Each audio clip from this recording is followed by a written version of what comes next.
If those of you out in the lobby would try to make your way back in, that would be great. We are do our best to try to stay close to on schedule. Let me again say a big thank you to each and every sponsor. We could not do this without you.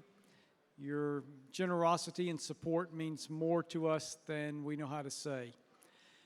We want to give some of these opportunities to say a word, tell you about what they do, because they can perhaps be partners with you and your institution. So just as you've heard from others this morning, we want now to turn to Next Page, who produced our programs, as well as the other booklets that came in your gift bag. They have served us since the beginning in 2020 and been great partners with us. And Aaron Hanbury is here. So let me ask you to please give your attention to Aaron Hanbury as he comes to say a word and tell us about the work of Next Page.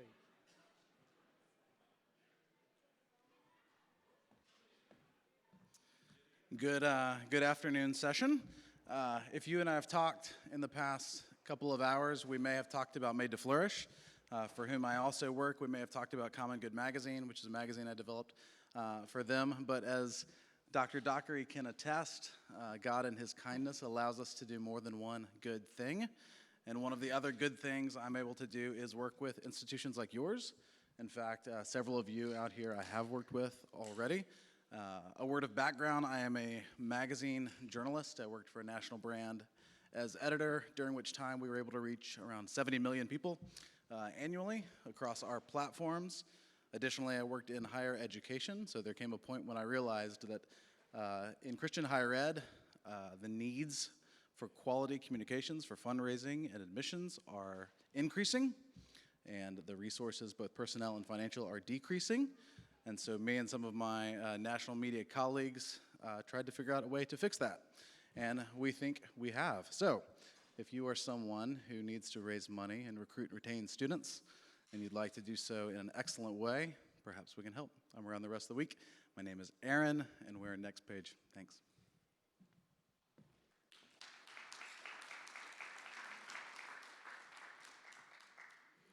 Thank you, Aaron.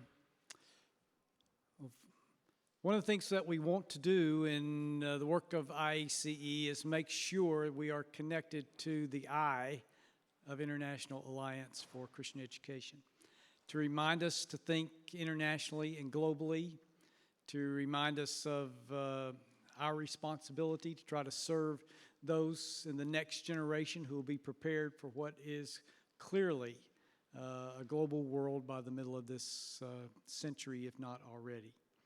A person who's deeply committed to that, to the global church, to serving the next generation, is Jurie Kriel. We are just delighted to have him with us. He comes with the highest recommendations from our partner, the International Council for Evangelical Theological Education. He spoke to that group in Turkey in 2022. He'll be leading a big portion of that work in Dubai in 2025, and he is the director for what is forthcoming this September related to the Lausanne movement. He has his finger on the international pulse of what's going on in Christianity. He is committed to serving the global church and preparing the next generation. He leads an organization devoted to that, president of Next Move. In addition to that, he serves as a pastor in Austin, Texas, and he brings to that his background as a South African. So it's a marvelous combination of things, and we've asked him to kind of bring some of these things together to help us think in terms of next generation, global church, a hopeful word about what is to come. So join me, please, in welcoming our next speaker to the IACE podium. Welcome.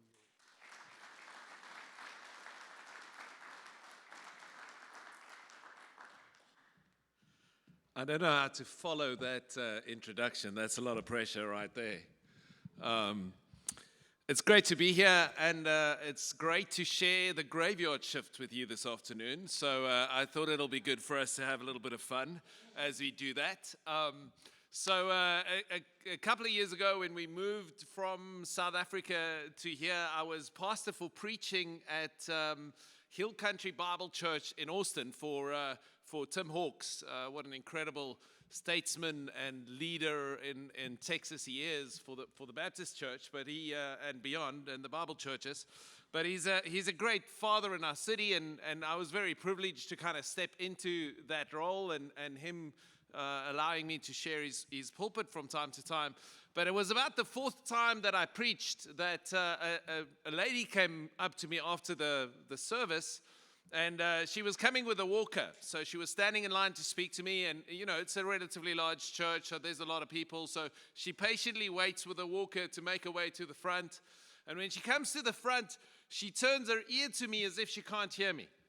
And then I said, "Ma'am, it's so nice to meet you." And she says, "Pastor Jurie, I just love it when you preach." I said, "Why, thank you, ma'am. Thank you so much." She says, "Yes, Pastor Jurie, I love your accent." I said, "Thank you, ma'am." She said, "Yes, I can't understand a word you're saying, but I can listen to you for hours." So if the accent is a problem, it is from South Africa. Just smile and nod, take a nap. It'll be over soon, I promise. Okay, so just hang in there.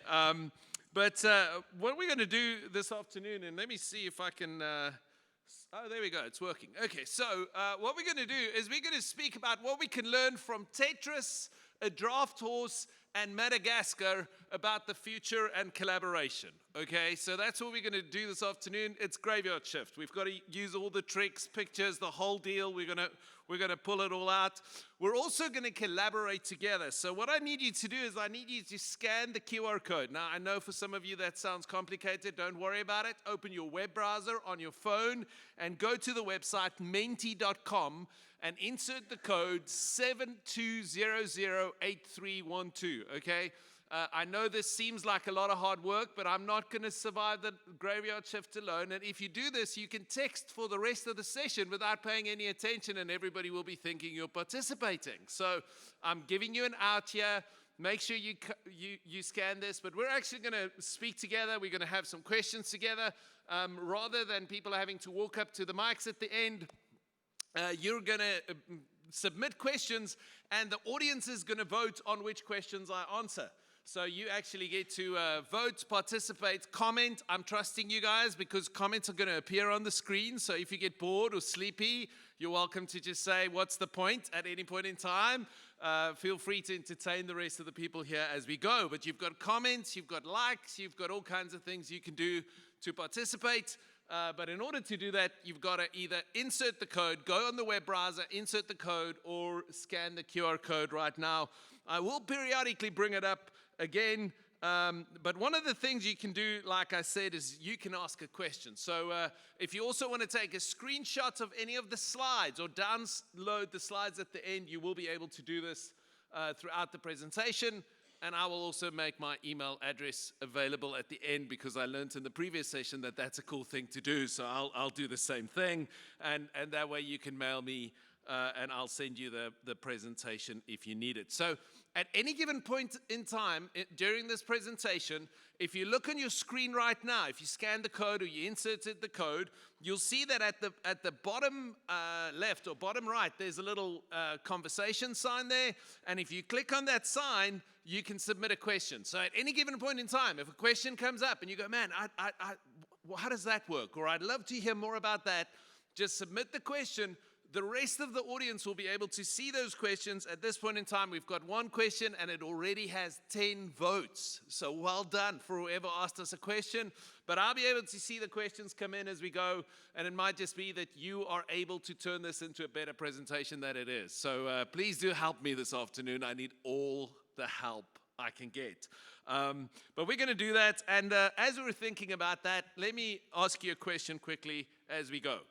To which level do you believe that collaboration is important for the current season, the future, your day-to-day work, your institution that you represent, and maybe between different institutions? So if you think of this idea of collaboration, how important is it on a scale from 0 being not important at all to 10 being fully, totally important. Let's see where this group lands on the topic of collaboration. So you can use those little sliders that's on the screen if you missed the opportunity to actually insert it. The QR code is on your left here, and the website is at the top. So if you go to menti.com 72008312, you don't have to have FOMO. You can participate. If you don't know what FOMO is, don't worry about it.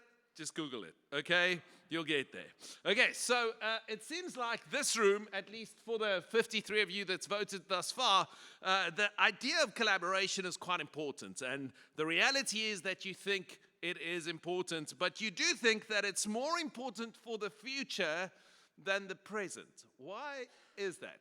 Why would collaboration become more important over time? For most of us, in our day-to-day work, it's not that much of what we do, but the reality is that as we participate broader in our institutions and beyond, we do more of it. So the 21st of December, okay, the 21st of December last year, 2023, 21st of December 2023, something amazing happened. People all over the world have been trying to do something for 34 years. Since the inception of Tetris, people were trying to break the game, get to the end of the last level and break the game. It was believed to be impossible for 31 of the 34 years that Tetris existed. And then in the year 2021, somebody developed an AI algorithm that managed to beat the game. It was high news. AI could beat Tetris. That was in 2021. But in 2023, 21st of December last year, a young man was able, a 13-year-old boy, was able to break the game. This is the moment that he broke Tetris. He came to a level where Tetris's memory couldn't contain it anymore, and he broke the game.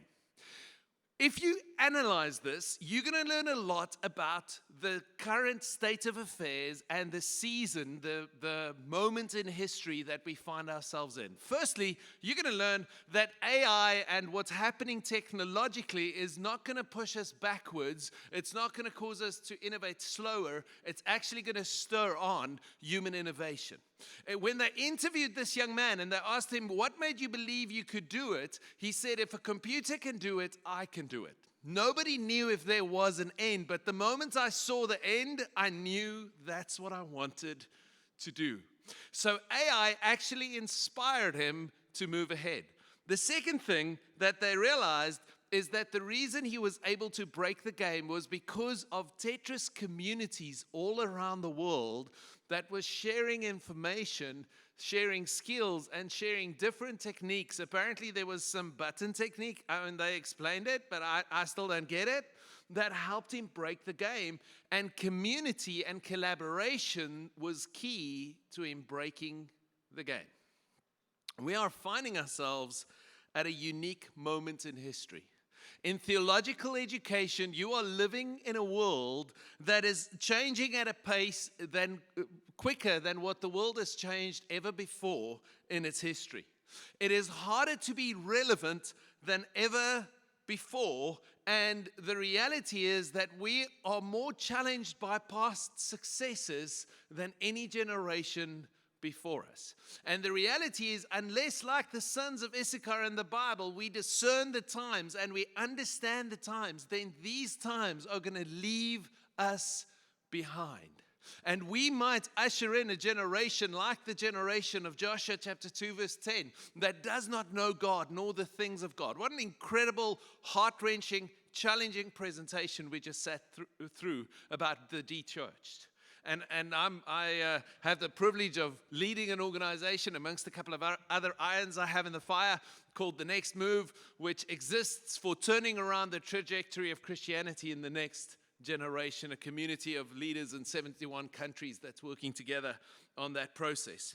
But here's the thing, is there's something called knowledge velocity. And knowledge velocity is the rate at which the world doubles the information that it has, right? So if you take all the knowledge in all the world, all the information that's out there, all the techniques that's out there, all the technology, but don't just think technology as we think about it. Think about medicine, think about transportation, think about everything that human beings know how to do, every skill that we have.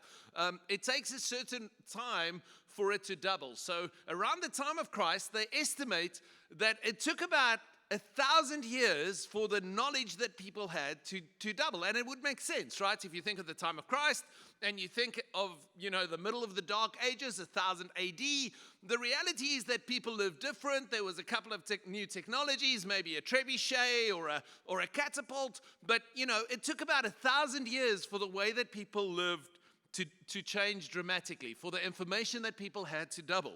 So that happened over 1,000 years. But now, let's fast forward a little bit. By the year 1900, okay, now you've got to understand, by the year 1900, there's no motor car, there's no telephone, there's no plane. None of that exists, right? So at the year 1900, if this was the year 1900, we would have this conversation and we would say, within the next 100 years, the knowledge velocity, the global knowledge velocity, information will double in the next 100 years. But if you fast forward just a little bit and you start going to it goes, you can kind of track it here, right? It goes from the 1900s, it's 100 years. 1945, it's 25 years. 1982, it's down to 13 months. So I'm a 1980 baby, okay? So in 1980, when I was born, every 13 months, the world's technology doubled. What an exciting time to be alive. But just continue reading. Last year, it was 12 hours. Okay, I'll put it in perspective for you.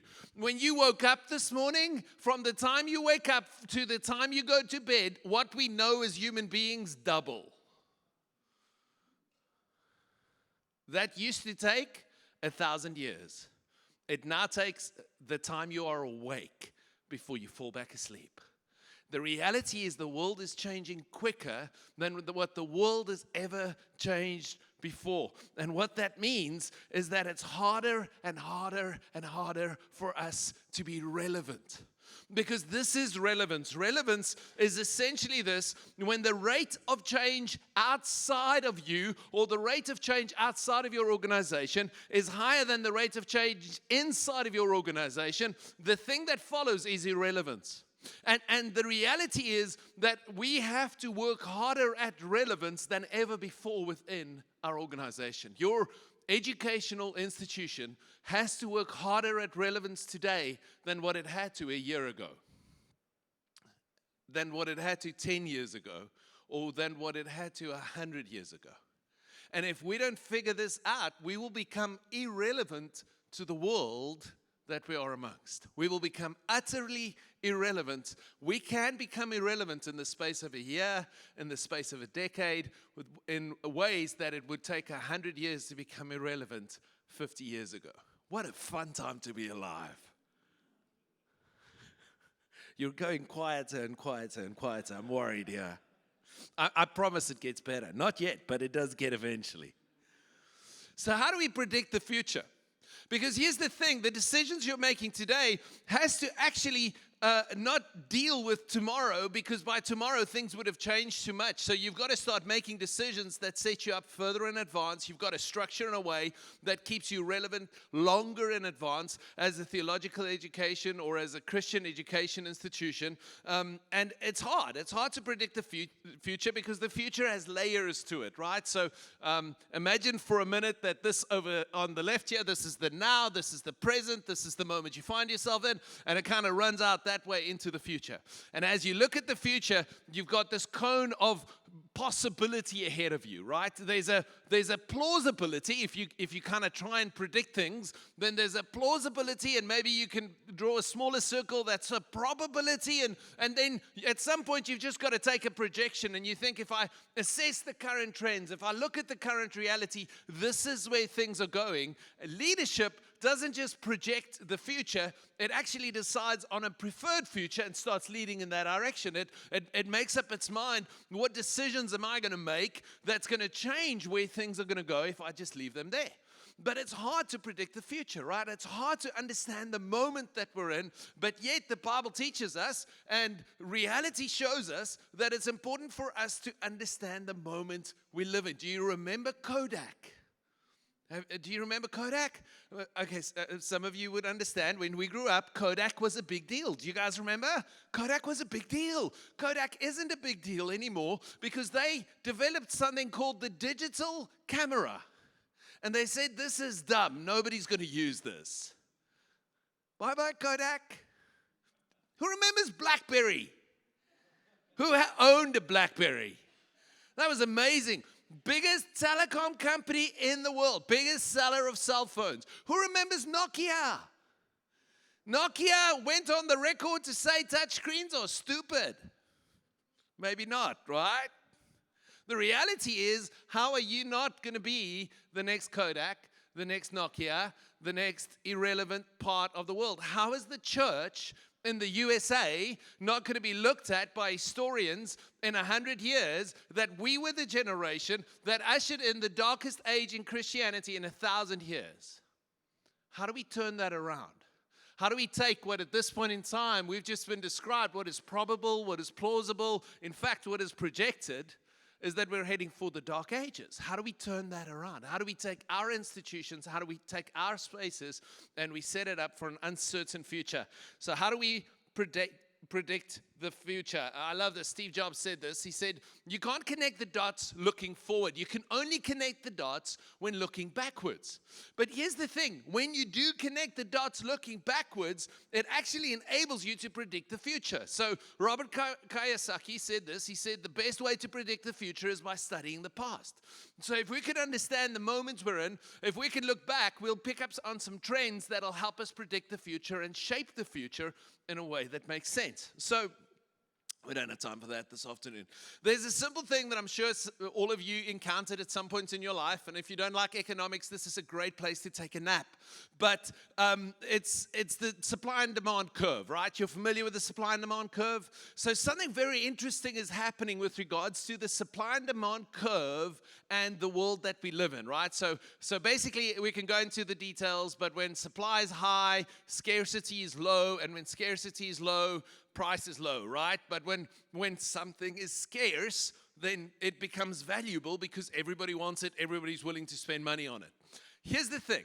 As recently as, let's say, 20, 30 years ago, let's say the 80s, 90s, in the 80s and 90s, information was scarce. Many of you would remember that there was something in the market called a data company.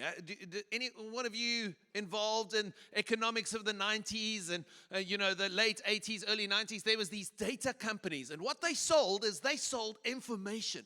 Because information was scarce, and because information was scarce, it was valuable. And if we look at history, the scarcity of information made it valuable, but then at some point there was digital automation, and the digital automation of information is called the interweb. You familiar with that one? Okay, so the internet comes along, and what the internet does is it distributes information freely. You have access to better information on your cell phone, better weather information than a pilot in the 1990s right now on your cell phone. You've got better weather, you've got better geopolitical information, more current news accessible to you than what the presidents of the United States had in 1990. You've got more information than what you could find in any library on the planet in 1990, you have available in your hand right now. It was digitally automated. And what happened when it got digitally automated? The supply and demand curve meant that it wasn't valuable anymore, right? So something else emerged that became valuable, and it was the phase of applications. So if you think of application, think of the late 90s, the 2000s. It was all about the app, right? There's an app for that. Okay, we all got smartphones, and it wasn't about the information. It was about the application. Highest paying jobs in the world were consultants. Why? Because they could help you take all of this information and apply it, right? So in the 1990s, you would pay for the guy that knew what to do. But in the 2000s, you didn't pay for the guy that had the information. Information was useless. Application was valuable. And so the world kept changing. Where are we at right now? Because here's the thing, with the mainstream application of AI, application became irrelevant. If you're thinking of creating an app for your university or school, don't. 10 years from now, no one will be using apps anymore because apps are irrelevant. The new technology doesn't use apps anymore because it's just interacting with the AI and asking for what you want. It's not this app or that app. Nobody wants to go to an app. Nobody wants to download an app. It's native Web3 apps that's native on the internet and that interacts with multiple AIs. And I know I've just gotten in trouble. I'm going to get emails for this one. I'm sorry, okay? Retract the last statement, okay? But here's the thing. Apps are over, okay? Because application isn't valuable anymore because it's now been digitally automated. Okay, and the reality is AI can write better than us. It can understand. It can read more information than us. It can put it down. But I can see some of you go, but what's the use if AI is going to do it all? What are we going to do in education, in Christian education? We're going to be human. We're going to do what AI can't do, right? Because there's another age dawning, and I think we're at the age, we're in the moment of interaction, okay? And I wish we had time to discuss all of this, but that's the shift, okay? I think history is going to look back at the Apple Vision Pro launch as the dawning of the age of interaction. We're at the combination of Zoom and the different online platforms and the metaverse and this whole thing. That's the new age we're in, okay? And we can't speak about the details of this today. And, you know, what do I know? But here's the point. Okay, if you think of Christian education, I want you for a moment to think if you are understanding the moment that you are doing Christian education in, or whether you're still trying to catch up with 3 moments ago. Because if you're trying to create a depository of information that is accessible online, you are about 30 years behind. Skip the last 20 years and catch up with the present. Because here's the thing, is we haven't been called to just catch up. We've been called to innovate. We've been called to be on the cutting edge. We've got a direct line with the creator of the whole universe. And I want to tell you, we've got the potential and the ability to not just catch up, but to innovate and to set the trend for the future. That's what the church, capital C church, is all about. We've got a direct line with the creator of the universe. We should be leading the way. But the reality is we've got to understand the moment. It'll be over soon, I promise. It's okay. You're thinking, man, that coffee and dessert seems really good now. Okay, so times are changing.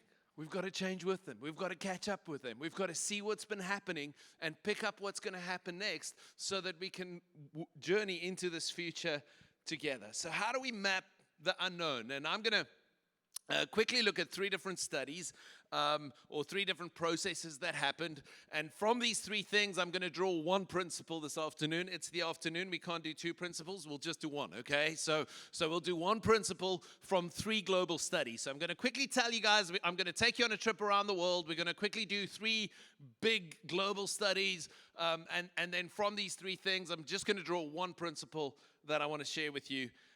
Or a draft horse wants to share with you at least. Okay, so here's the thing. The first one is the future of the Gospel Summit. I helped the World Evangelical Alliance facilitate this one a year ago. We had about 262 people from 61 nations, and they made 8,000 submissions to help us determine what's the future of the gospel. It was fascinating, okay? So we looked at the global church, and we said the global church is on this voyage like a sailing vessel of old, and there is certain trends and things intertwined internally affecting the vessel, but then there's certain things externally. There's wind and weather affecting it, right? So this is, by the way, I'm giving you a great way to evaluate your own organization as you're considering the future, right? So what are the internal trends? What are the internal processes? What are the internal threats? And what are the external ones? What's happening in the marketplace? What's happening around you? What's the weather like? What's society going through, right? So internally and externally. And then we evaluated the whole process on influencing culture, organizational health, discipleship, theological education, unreached people groups, creation care, and Bible engagement. And we looked at opportunities and threats internally and externally. And we did a whole thing. And by the end of the year, there'll be a book, okay? So I'm not going to share all of that with you. But I do want to highlight a couple of things that's universally applicable to the future of the gospel. And you're welcome to read this, and you can read through it later, and I'd love to share with you. But some of the external stuff is robotization, migration. These things are going to be massive effects on how we do things, how people live. The rich-poor divide globally is about to shift because poor labor in poor countries is no longer valuable because we're just going to robotize it with humanoid robots, and it's going to change everything in a very big way. It's exciting. Every 12 hours, everything doubles. Wow. Right? Okay? Some of you are like, I'm ready to retire by the end of this talk. Right? Okay, but here's the thing, is I want to highlight one thing for you, okay? Under the threats list, the second threat there says duplication of effort. I want to tell you that the greatest threat, in my opinion, for the capital C church between the theological education institutions and between Christian education institutions is the duplication of effort is our greatest threat. Never in the history of the church have we had more resources, more access, or more projects, plans, and abilities to fulfill the Great Commission, but never in the history of the church have we been more divided. And that's the single factor that's keeping us back from fulfilling the mission. And once again, we don't have time. And actually, the Lausanne movement's working on a great initiative based on the book of Nehemiah, called Collaborative Action Teams, which is kind of counteracting this and trying to say, what if we looked at the fulfillment of the Great Commission like the wall around the city of Jerusalem in the book of Nehemiah, and we were able to say who is doing what where so that we can make sure that we don't duplicate, but we actually collaborate and work together, and it's this digital wall that's being built on the different issues facing the church and so forth and so on. And there's a study, second thing I want to mention, called The State of the Great Commission. This report is as yet unreleased. It will be released in September in Seoul at the 4th Global Congress of the Global Church that Lausanne is facilitating. But I wish I could take you through the variety of things that's in there and take you through all those different things. But I just want to pose one question of the 40 questions that came out of the study to you. The greatest challenge facing the church in the immediate future is this question: what does it mean to be human? Okay, so remember duplication of effort and the question, what does it mean to be human? I don't think the church is going to be struggling in the next 10 years as much with the questions around sexuality as we're going to struggle with the questions about humanity. What makes me human? What makes me valuable? What makes me unique? Is it my ability to reason? Is it my creativity? Because, by the way, those things can be done by non-human entities. Some would argue as well as by human entities. Is it my ability to know the difference between right and wrong? Is it my ethics? Is it my beliefs? If a computer can hold a belief, does that make it sentient? What does it mean to be human is going to be a great question facing the church. And you can stop writing that resignation email straight away. I promise there's hope on its way.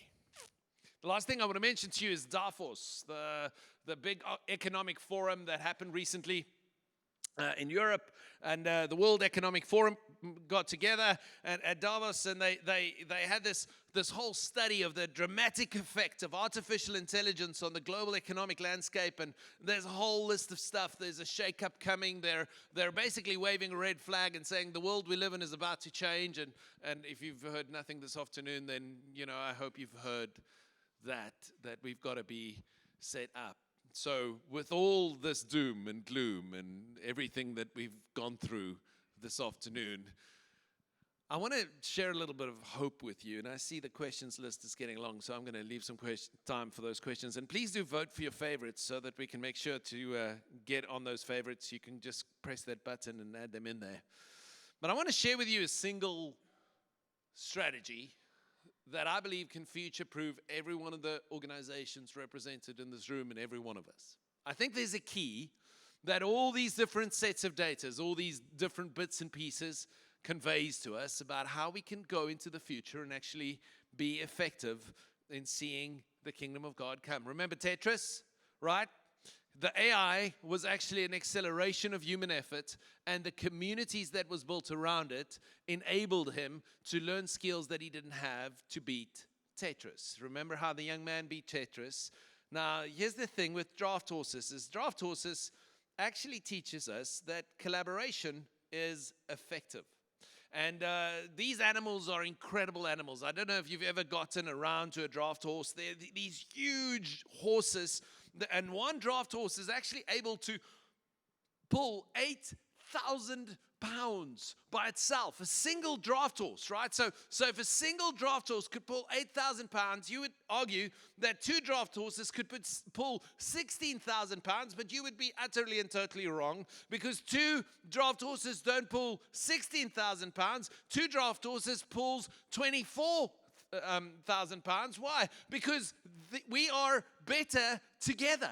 And two draft horses can do the work of three draft horses, and that is a scientific fact. And if we want to be ready for the future, if we want to be relevant in the future, if we want to fulfill the Great Commission, if we want to be the institutions that trains a generation, that changes the world, and doesn't usher in the darkest age in Christianity in 1,000 years, but we usher in an awakening or a revival or a reformation, depending on your theological stream, then we're going to have to be a generation that works together.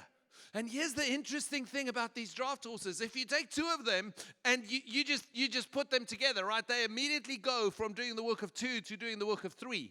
But if you train them together over a period of time, they can actually do the work of four between two of them if you keep training them. And if we're going to do what we've been called to do in our generation, we're going to need to have the power of four between two of us. But what you can do alone isn't enough. So the question becomes, what can we do together? So well done for being here this week. You're in the room. You're collaborating. You were collaborating so much that you didn't even want to come in for the session. And now you're hoping that you didn't. You should have kept collaborating, right? You should have kept at it, because it's when we work together. It's when we're shoulder to shoulder. It's when, isn't that John 17? Isn't that the whole point? That they will know that He loves them and that He's for them by the love we have for one another. It's when we come together that not only God commands a blessing, but there's a practical reality. We can future-proof our organizations, but if you're going to do it alone, you're not going to manage. Goodbye. But you're here, so I'm preaching to the choir, so I'm going to stop preaching. Collaboration is effective, but collaboration is hard. It's difficult. It's not an easy process. If you've got 2 points of interaction, you've got one line of connection. If you've got 3 points of interaction, you go up to 3 lines of connection. 4 points of interaction, that's 5 lines of connection. By the time you keep going, as you keep going, I mean, it's 3 lines is 3, 4 is 6, 5 is 10, 6 is 15. If we keep going, by the time we get to 10 people, we have 45 lines of connection. We can keep going, it just gets worse. By the time we have a group of 14 people that's trying to work together, we have 91 lines of connection. We have 91 lines of communication. You have 440 texts on your phone in different languages. It gets complicated very quickly. It is hard. It is hard work. But I want to tell you, it's some of the most important work that you can do. Some of the best advice that I got as a young pastor was somebody telling me, take a tithe of your time, young sir, and forget about the thing you're building and serve your city and connect with others. And And I want to tell you, my ministry was not 10% better, it was 50% better because it was connected to others. As I was starting a Bible college some years ago, I remember taking time and visiting other Bible colleges. And college after college that I got to, I learned things that didn't make me better by the percentage that I invested time into. No, it did way more than that. But we get so busy with our own thing that we don't do the hard work of connection, and then we get stuck. If our superpower is collaboration, what does it mean for Christian education? And we want to transition to questions here in about 4 minutes. What does it mean? I want to tell you that success will test you in ways that failure never will. One of the most dangerous things in this life is success. And as I look across this room and I hear some of the stories of who's sitting here, I think there's a lot of success represented in this room, and that makes for a dangerous room. Because when we fail, failure is safe because failure causes you to try again. Failure causes you to innovate. Failure causes you to trust God. Failure causes you to go back and say, how can we do this better? But success just causes you to copy, paste, repeat, and become irrelevant. What destroyed Kodak wasn't their failures, it was their success. What destroyed BlackBerry, what destroyed Nokia, wasn't what they did wrong, is what they had done right in the past. You've got to leave your past success in the past. Some of you serve at organizations and institutions that's 100 years old with a lot of success and legacy, and it's wonderful, but it's dangerous. And unless you're willing to put that behind you, I can guarantee you only one thing, and that is irrelevance.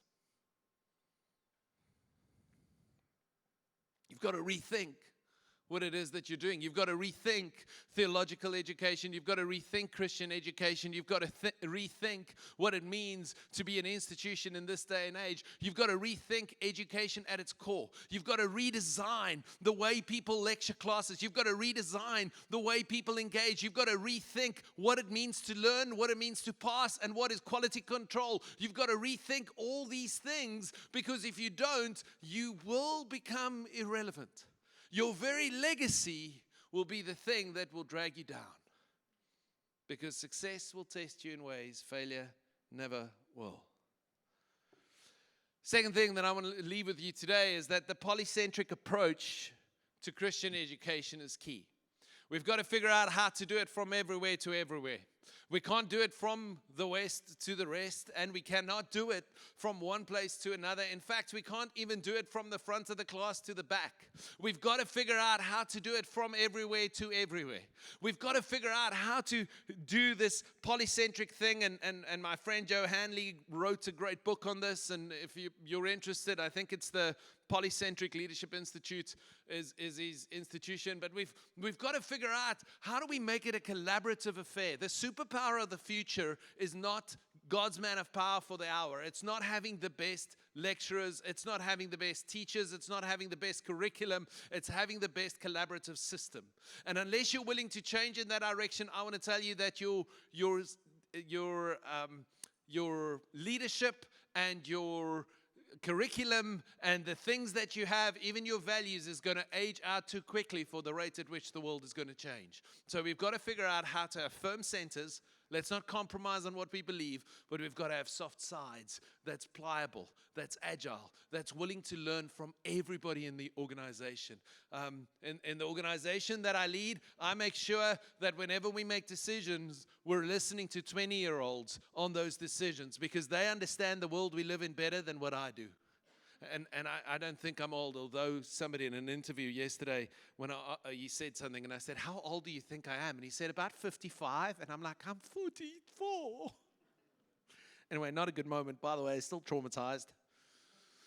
We come from a history where it was okay to either be high-tech or be high-touch, right? And some of you guys are saying, yes, high-tech, that's the way to go. We've got to be high-tech. It's all about the technology. We've got to be on the cutting edge of the technology.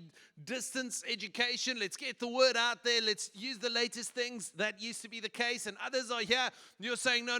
The more digital the world becomes, the more touch. It's more about, it's life-on-life discipleship. It's about connecting with people individually. And the wonderful news this afternoon, maybe the first for the afternoon, is that you're both right. It's not high tech or high touch, it's high tech and high touch. In fact, high tech is the high touch of the future, right? So we've got to figure out how being human gets celebrated more, how life on life happens, but sometimes life on life is going to happen through technology. Technological natives don't know how to connect other than technologically. It's not, for them, it's not whether they're connecting with you over technology or in person, it's the same thing. But the reality is they're yearning for and longing for a high-touch, individual, personalized engagement with them as individuals, and we've got to figure out how to bring these things together and not see them as polar opposites. We have a superpower that is able to set us up for the future that lies ahead of us. Our superpower for the future is community collaboration. It's working together. If I've learned anything from all these different studies and all these different processes and all these different things that I'm a part of, I want to tell you that the future is bright. And it's the last lesson I have for you today. And we're going to learn that from the Malagasy people in Madagascar. The Malagasy people are some of my favorite people on the entire planet.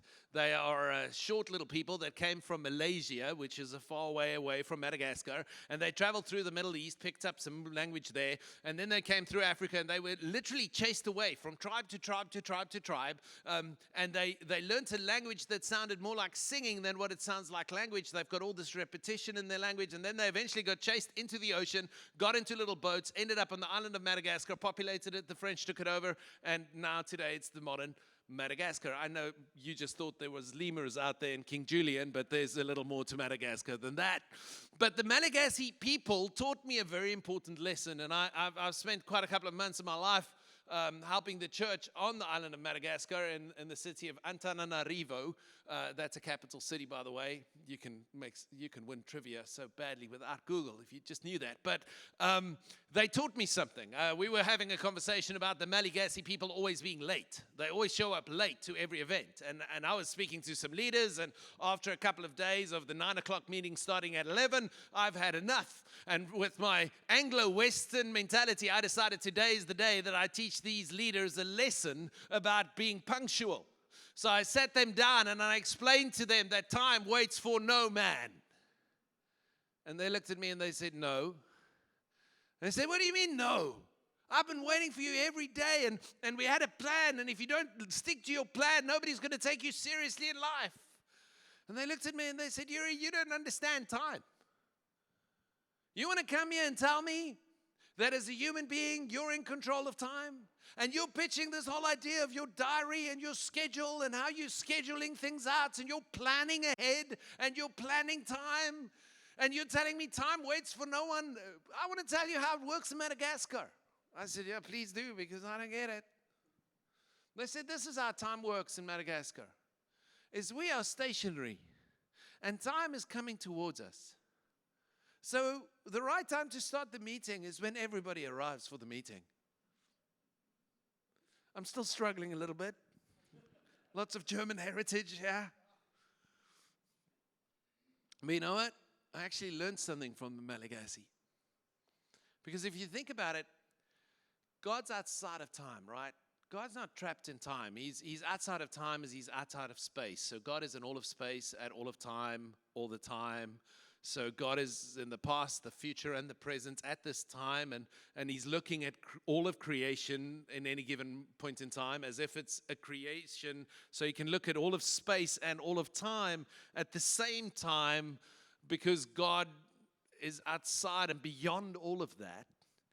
And that's why God makes his statement like this when he says that we are God's handiwork, created in Christ Jesus to good works, which God prepared in advance for us to do. Because in some ways, I'm not sure that I'm buying the fact that time is coming towards me and I'm waiting for it to arrive, but I definitely buy the fact that God is waiting for time to arrive. And if God is in all of time, at all time, then that means that God indeed is in our future. And we are busy with the greatest endeavor on planet Earth. The greatest thing that all of time has ever seen is the message of Jesus Christ taking roots in the hearts of people. And you, in your Christian education, is busy building towards that. Not just that they will be transformed, but that this world would look different because of it. And God is in our future, and He's ready for us right there with every robot, with every automation, globalization,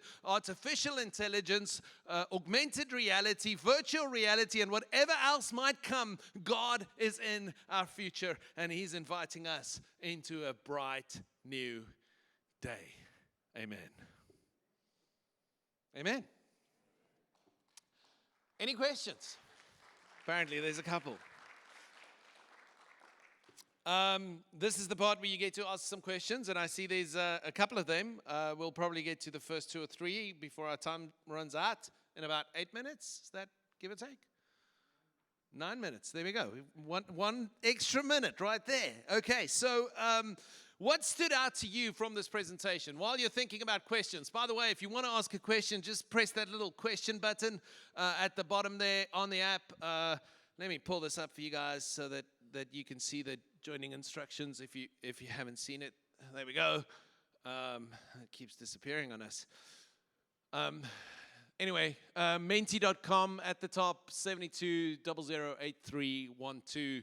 If you haven't joined, join in and do ask some questions. Vote on the questions that are out there. I see we've got quite a couple of questions. We'll get to the ones that has the most votes. But what stood out to you today? If you had to write a couple of words down and say, this struck me today, what spoke to you? Let's see what spoke to the room here today. Write a couple of words down there. And when we can respond to those in a minute. So what is it that stood out to you today as I spoke? What are you going to remember? What are the words that stuck to your heart as you listened today?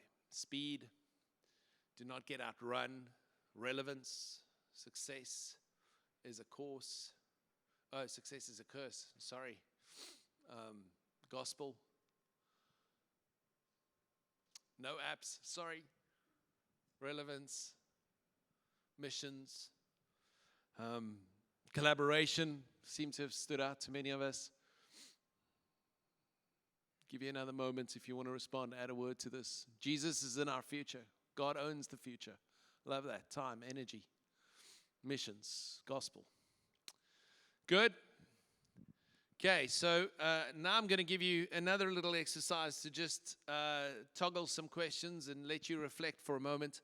And you can press the little go to slide button at the top there. And I do apologize for keeping on moving you along. But if you could hear more about one thing this afternoon in the next couple of minutes, which one would you want to hear most about? And the exercise you're doing here is you're force ranking these 4 things, right? So you're essentially saying between collaboration examples, between current trends or new innovations or global initiatives, what would you like to hear more of in these last couple of minutes as we are together?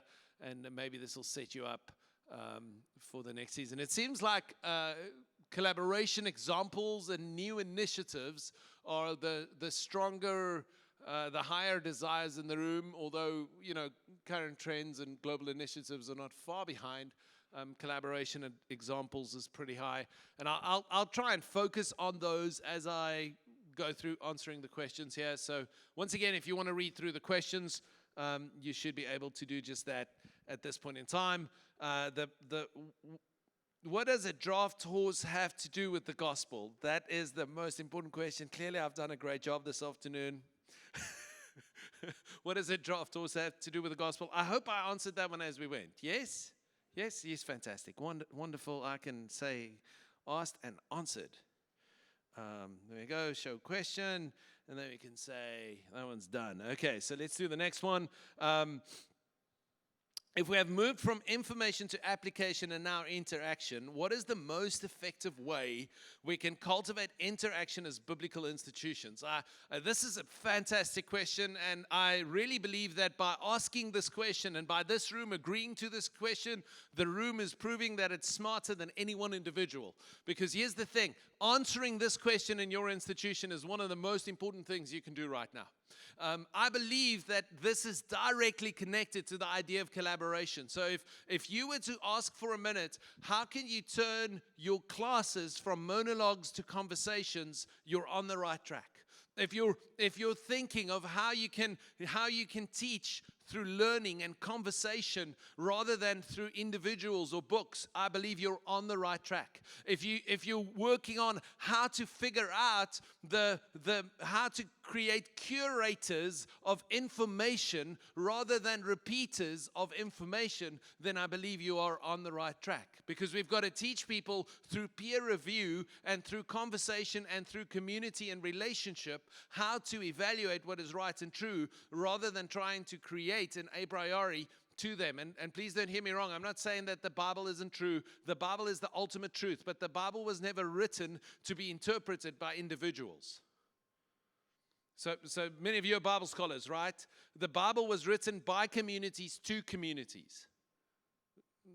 You know that.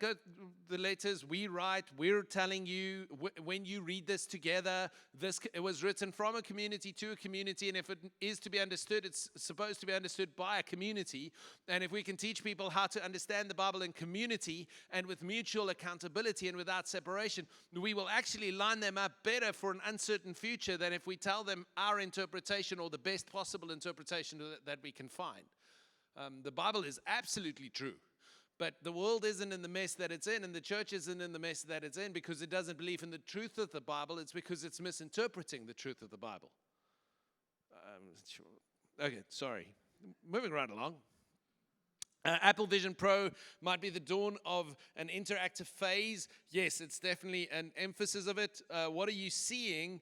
What do you think are the potential benefits and risk of this type of technology? I don't think it's going to cause people to stop life-on-life experiences. In fact, I think if I was investing in anything right now, I'd either be investing in Apple, which is actually at the end of an S-curve. This is the beginning of a new one for them. Or I'd probably be investing in companies that offer real-life experiences. The reality is the more of the world people see and experience, the more they want to experience it for real. So the more people are going to enjoy virtual experiences, the more they're going to want it for real. So churches that says church online is the enemy is going to die because it's going to be the front door. It's like shopping, right? Is you see what you want to shop online, but then you want it right now and you go. So when you see community online and you love it and it impacts your life, you're going to want to go to the real thing, right? So because Taylor Swift songs are readily available for download doesn't mean that people don't want to show up for her concerts. She just made $1 million from concerts, right? Well, how did she do that? Because people, the more they listen to the song, the more they want to be in the room. The same is true for what I believe Vision Pro and the other things are going to do. Computers are going to change in that it's going to be in a different form factor to what we're used to, but in the same way that it's going to help our lives and it's going to become a part of our lives, it's not going to stop our physical desire for interaction. It's just going to change it. So if you are leading institution of any sort, I suggest that you assign somebody in your institution as your chief innovation officer, and you actually ask them to try new technologies and think of ways how to engage that. How do you gamify learning? How do you do interaction? Every now and then, there's places you can hire VR goggles. Get your staff to do a staff meeting with VR goggles 1 week. Maybe rather than spending $500 a person to do an executive team offsite, spend $500 on buying everybody a Meta 3 headset and tell them that our next staff meeting is going to be 2 hours in the metaverse. Their kids are going to love you because they're going to have a toy to play with after the staff meeting. You're probably never going to want to do it again, but you're probably going to do more for introducing them to the future than what your offsite would have done. to introduce them to the future. So there's ways that we need to be embracing this. We've got to figure it out. We've got to take the new technology. The invention of the printing press brought about the Reformation, right? So the Roman roads spread the gospel like nothing else could at that point in time. But if we miss our Roman road or we miss our printing press, we're going to miss our revival, reformation, and awakening in our season. So yes, these things are dangerous, but mostly they're neutral. Like money, right? Money is an evil. The love of money is the root of all kinds of evil. Why? Because it's a neutral thing that can be used for bad, and most often it is. In the same way, technology is neutral until we use it for good or we use it for bad in the process. So that would be. And last question then is, if you have moved from information to application and now into action, what is the most? Oh, I just marked one answered that wasn't answered. Sorry. I can't get it back. I don't know what I did. No, I think we're good. Just answered that one. Collaboration to, from, and with whom. What would you say are some dangers and stumbling blocks for multicultural collaboration, conflict, financial, etc.? I grew up in apartheid South Africa. So I grew up at the height of hate and distrust between races. I got a little white certificate when I was born. It certified my privilege. I could get health care, I could vote, I could do all of that. Because of that, I later did a 23andMe, and I'm not white. I wish I had someone to go show that certificate to and say, nah.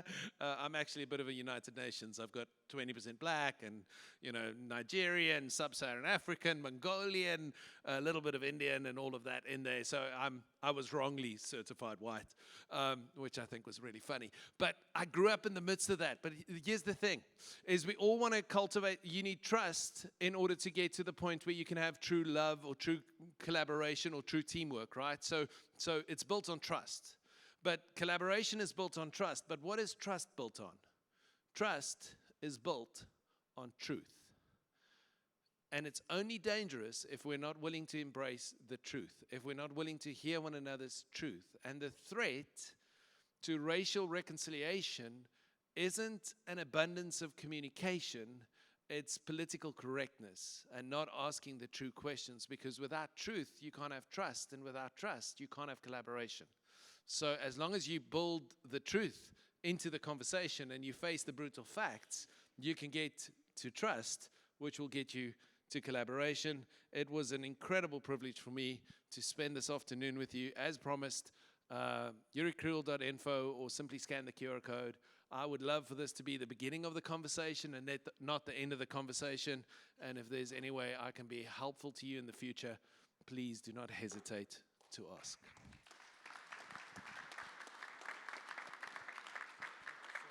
Thank you. That's great. Thank you. Yeah, that's great. Unify, synergize, strengthen. Let's hope we can synergize, collaborate, work together for the cause of Christ-centered higher education. Too much to think about, but we thank you, Jurie, for stretching our vision this afternoon. 15 minutes break, not a long one, but just enough to stand up, go outside, come right back in. TG3, Chapter 2, what they started last year, they're going to continue this afternoon. 4 o'clock we start. See you in just a couple of minutes.